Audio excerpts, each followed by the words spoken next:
Hello everyone, I am Sushil Kifsi, Senior Physics Faculty at Vidya Mandir Classes, HL Korwa. This is my 8th lecture on topic heat, and I request all those students who have not seen my previous videos kindly see it first. The link of previous videos has been given in the description section of this video. ये हमारा olympiad week start हो रहा है and today we are going to cover olympiad level discussion. और इसमें level 1 हमने एक assignment दिया है, तो लेवल 1 के क्वेश्चंस इसको हम लोग आज डिस्कस करेंगे। तो आगे बढ़ते हैं। लेवल 1 में क्वेश्चन नंबर 1 देखते हैं। Figure shows the reading on 4 different thermometers, indicate which of the reading shows the normal human body temperature. यहाँ पे 4 डिफरेंट थर्मोमीटर हमें फिगर में दिया हुआ है और हमें ये बताना कि कौन सा थर्मोमीटर जो है नॉर्मल ह्यूमन बॉडी टेम्परेचर को शो करेगा।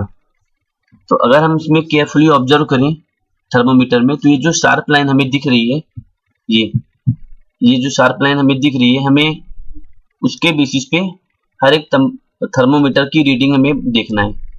तो ये हम थ्योरी क्लास में देख चुके हैं। जैसे नॉर्मल स्केल के थ्रू हम कोई भी लेंथ मेजर करते हैं, उसी तरीके से हम यहाँ पे ये जो शार्प लाइन हमें दिख रही है उसकी हमें लेंथ मेजर करना है, वही टेम्परेचर की रीडिंग होगी, थर्मोमीटर की रीडिंग होगी। तो अगर हम ऑप्शन ए में देखें, ये थर्मोमीटर है, यहाँ पे जो शार्प लाइन है, डार्क लाइन, ये हमें दिख रही है 38.5 पर। और हमें ये पता है कि नॉर्मल जो ह्यूमन बॉडी टेम्परेचर होता है वो 37 डिग्री सेल्सियस होता है। तो हमें वो ऑप्शन टिक करना है जो 37 डिग्री सेल्सियस को रिप्रेजेंट करेगा। तो ये तो 38.5 हो गया, तो ये तो ऑप्शन नहीं सही होगा। ऑप्शन बी में देखते हैं। ये शार्प लाइन दिख रही है हमें, डार्क लाइन, तो ये हमें जो यहाँ पे रीडिंग दिख रही है, ये मार्क दिख रहा है 36 डिग्री सेल्सियस का है। तो ये भी आंसर नहीं होगा। ऑप्शन सी को हम देखते हैं, इस थर्मोमीटर को, तो यहाँ पे जो ब्राइट डार्क लाइन दिख रही है, ये हमें 37 डिग्री पर दिख रही है। ये स्केल जो है 37 डिग्री का मार्क है। तो ये इसकी जो रीडिंग हो जाएगी वो 37 डिग्री सेल्सियस हो जाएगा। तो ये हमारा सही आंसर हो जाएगा। डी को भी हम चेक कर लेते हैं, ऑप्शन डी में। तो ये जो थर्मोमीटर है, इसकी जो रीडिंग हमें देखना है, तो ये मार्क दिख रहा है डार्क, तो ये 39.6 के आसपास है, तो जो कि नॉर्मल ह्यूमन बॉडी टेम्परेचर नहीं है। तो इस तरीके से अगर हम देखें तो ये जो ऑप्शन सी है, ये जो है बेस्ट सुटेबल आंसर होगा। तो C will be the right answer. Question number 2 की तरफ देखते हैं। For arrangement to measure the temperature of ice in beaker with laboratory thermometer as shown in the figure. तो ये 4 हमें फिगर दिखा रखे हैं, ए, बी, सी और डी, और इसमें लेबोरेटरी थर्मोमीटर भी हमें दिखा रखा है। Which one of them shows the correct arrangement for the accurate measure of temperature? तो हमें वो बताना है कि जिसमें एक्यूरेट अरेंजमेंट दिखा रखा हो टेम्परेचर मेजरमेंट के लिए। तो ये 4 हमें फिगर दिखा रखे हैं, इनमें से हमें बताना है कि कौन सा जो है बेस्ट रिप्रेजेंटेशन है टेम्परेचर मेजरमेंट के लिए। तो अगर हम ऑप्शन ए देखें, तो ऑप्शन ए में ये जो थर्मोमीटर एकदम स्ट्रेट है और ये पूरा लिक्विड में डीप है। बी में भी पूरा डीप है, बट जो इस थर्मोमीटर का सरफेस है वो कंटेनर की सरफेस को टच कर रहा है, अगर हम केयरफुली ऑब्जर्व करें। सी में ये पूरा डीप नहीं है, पूरे लिक्विड में, तो ये आंसर नहीं होगा, क्योंकि ये इससे कुछ एरर भी आ सकती है। लास्ट पार्ट में तो ये हो ही नहीं सकता, क्योंकि हम लोगों ने 3 पार्ट में पढ़ा हुआ है कि जो हमें अगर रीडिंग लेनी है तो इस थर्मोमीटर को हमें एकदम वर्टिकल रखना होता है और इस तरीके से रखना होता है कि जो इसका बल्ब है वो लिक्विड में पूरी तरीके से डीप रहे, और इस थर्मोमीटर का जो बॉडी है वो कंटेनर के बॉडी से, कंटेनर के सरफेस से टच ना हो। तो जो उसका बेस्ट सुटेबल आंसर हो जाएगा वो ऑप्शन ए हो जाएगा। इसमें देखिए सारी जो प्रिकॉशंस हैं वो यहाँ पे फॉलो करी गई हैं। तो इसका आंसर हो जाएगा ए पार्ट। आगे बढ़ते हैं क्वेश्चन नंबर 3 की तरफ। A marble tile would feel cold as compared to wooden tile on a winter morning because the marble tile। अब क्वेश्चन में ये है कि जो मार्बल टाइल होता है वो विंटर की मॉर्निंग में हमें ठंडा फील होता है। क्यों? इसका रीजन पूछा हुआ है। Option A is better conductor of heat than the wooden tile because the marble tile is polished when wooden tile is not polished, reflects more heat than wooden tile, and last option is a poor conductor of heat than the wooden tile। तो यहाँ पे जो हमें ये समझना होगा कि जो मार्बल टाइल होता है वो बेटर कंडक्टर ऑफ हीट होता है in comparison to the wooden tile. तो इसकी वजह से हीट का ट्रांसफर क्विकली होता है, आसानी से होता है और हमें ठंडा फील होता है। तो इसका जो बेस्ट सुटेबल आंसर हो जाएगा वो ऑप्शन ई हो जाएगा, that is marble tile is better conductor of heat than the wooden tile. तो क्वेश्चन नंबर 4 की तरफ देखते हैं। क्वेश्चन नंबर 4 है Boojho has 3 thermometer as shown in the figure. तो ये थर्मोमीटर दिखा रखा है 1, 2 and 3। He wants to measure the temperature of his body and that of boiling water. Which thermometers should he choose? तो अब ये डिफरेंट थर्मोमीटर है। अब हमें बताना है कि इन थर्मोमीटर से कौन से थर्मोमीटर से हम बॉडी का टेम्परेचर और बॉइलिंग वाटर का टेम्परेचर हम फाइंड आउट कर सकते हैं। तो ये जो पहला वाला थर्मोमीटर है ये क्लिनिकल थर्मोमीटर है। सेकेंड वाला जो थर्मोमीटर है ये लेबोरेटरी टाइप थर्मोमीटर है और ये जो थर्ड थर्मोमीटर है वो डिजिटल थर्मोमीटर है। तो अगर हमें बॉडी टेम्परेचर फाइंड आउट करना है, मेजर करना है, तो हमने पढ़ रखा है थ्योरी पार्ट में कि क्लिनिकल और डिजिटल थर्मोमीटर से हम बॉडी का टेम्परेचर, नॉर्मल टेम्परेचर मेजर कर सकते हैं।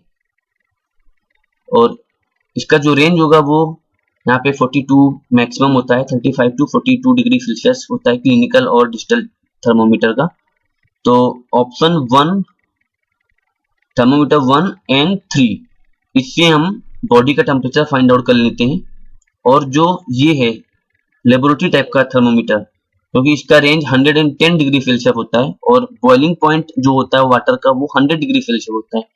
तो हम इससे जो थर्मोमीटर सेकेंड दिखा रखा है that is laboratory type thermometer, इससे हम बॉइलिंग पॉइंट, बॉइलिंग वाटर का टेम्परेचर फाइंड आउट कर लेते हैं। तो हम ऑप्शन देख लेते हैं कौन सा ऑप्शन क्या है। Option A is thermometer 1 and 3 for measuring body temperature and second for measuring the temperature of boiling water. तो एकदम सही आंसर हो जाएगा ये। बी भी पढ़ लेते हैं, सारे ऑप्शन को देख लेते हैं एक बार। Thermometer 1 for measuring temperature of both. तो हम थर्मोमीटर 1 दैट इज क्लिनिकल जो थर्मोमीटर है उससे हम बॉइलिंग पॉइंट ऑफ वाटर नहीं फाइंड आउट कर सकते हैं, क्योंकि इसकी मैक्सिमम जो रेंज है वो 42 डिग्री सेल्सियस है और boiling point of water is 100 degree Celsius. तो हम इसे हम मेजर नहीं कर सकते, ये आउट ऑफ रेंज हो जाएगा। सी पार्ट को देखते हैं, thermometer second for measuring temperature of both. तो जो second thermometer that is laboratory thermometer, इससे हम बॉडी टेम्परेचर फाइंड आउट नहीं कर सकते, तो ये आंसर भी नहीं होगा। D thermometer third for measuring temperature of both. तो third is digital type thermometer, तो इससे भी हम जो है बॉइलिंग पॉइंट ऑफ वाटर हम फाइंड आउट नहीं कर सकते। तो जो बेस्ट सुटेबल आंसर हो जाएगा वो ऑप्शन ए हो जाएगा, that is thermometer 1 and 3 for measuring body temperature and second for measuring the temperature of boiling water. Question number 5 में देखते हैं, figure given below shows a student reading A doctors thermometer. तो ये student थे और ये हमें 3 फिगर दिखा रखा है, इस तरीके से वो रीडिंग ले रही है। अब क्वेश्चन क्या है, क्वेश्चन में क्या है कि which of the figure indicate the correct method of reading thermometer temperature. तो अब यहाँ पे अगर हम देखते हैं तो जो हमें इसकी रीडिंग लेनी होती है वो इस तरीके से लेनी होती है कि हमारे ये जो आई साइड है उसके जस्ट सामने रहे और एकदम इसको हम हॉरिजॉन्टल ही रखते हैं थर्मोमीटर को, जिससे कि हम उसका जो मार्क है, जो शार्प लाइन आ रही है मरकरी कॉलम का, वो हम आसानी से मेजर कर सकें और एरर ना हो। तो जो बेस्ट आंसर हो जाएगा वो उसका ए पार्ट हो जाएगा। जो ए स्टूडेंट है वो करेक्ट रीडिंग बताएगा, क्योंकि बी में ये थोड़ा सा टिल्ट हो गया है तो इसकी वजह से कुछ ना कुछ एरर आएगा रीडिंग में। सिमिलरली सी में ये हॉरिजॉन्टल तो है बट हमारी जो आई साइट है वो उसके पैरेलल नहीं है, तो ये सी भी मोस्ट सुटेबल आंसर नहीं देगा, वो कुछ ना कुछ एरर देगा। तो जो मोस्ट सुटेबल आंसर हो जाएगा, मोस्ट सुटेबल रीडिंग हो जाएगी, वो ऑप्शन ए हो जाएगा। तो यहाँ पे ऑप्शन ए जो है वो करेक्ट रीडिंग देगा। क्वेश्चन नंबर 6 पे देखते हैं। A circular metal loop is heating at point O as shown in the figure. तो अब ये जो सर्कुलर मेटल रिंग है या लूप है, तो इसको हम ओ पॉइंट पे हीट कर रहे हैं, फिगर में दिखा रखा है। पूछा है in which order the pins at point P Q and R fixed with the help of wax fall if points O, P, Q and R are equidistant from each other। तो P, Q और R पर कुछ pins हमने wax के through fix कर रखी हैं और O पॉइंट पर हम इसको हीट कर रहे हैं। तो पूछा है कि कौन सा पिन जो है वो फॉल करेगा और किस ऑर्डर में फॉल करेगा।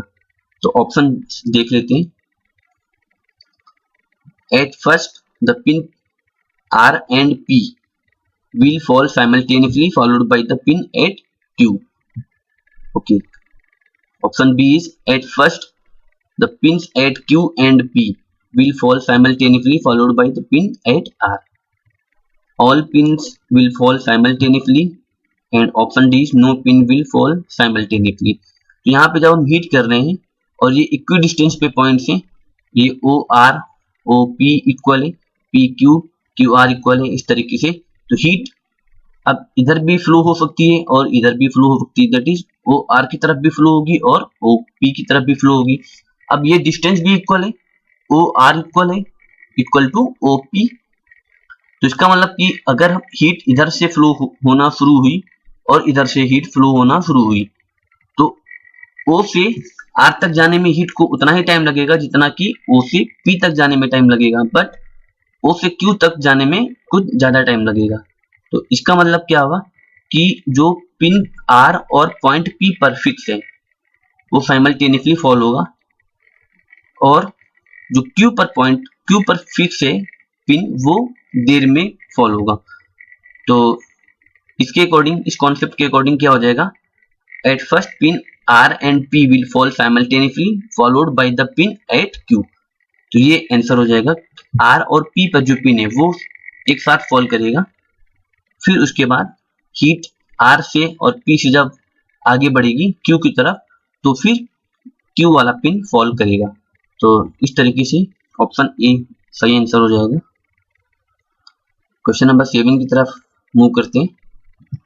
इन the arrangement A and B shown in the figure, P and Q are fixed to a metal loop and an iron rod with the help of wax. P और Q पर कुछ iron की rod है या pin है, वो उसको wax की हेल्प से इसको फिक्स किया गया है। In which case are both the pins likely to fall at different times.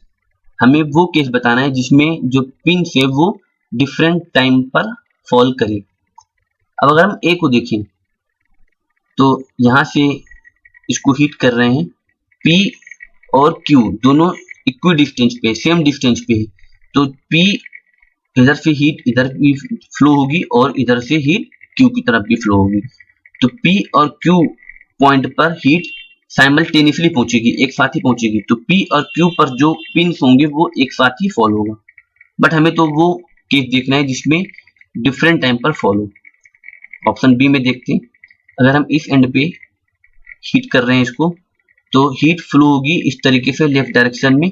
तो पहले हीट पॉइंट P पर आएगी, फिर आगे हीट मूव करेगी और Q पर आएगी।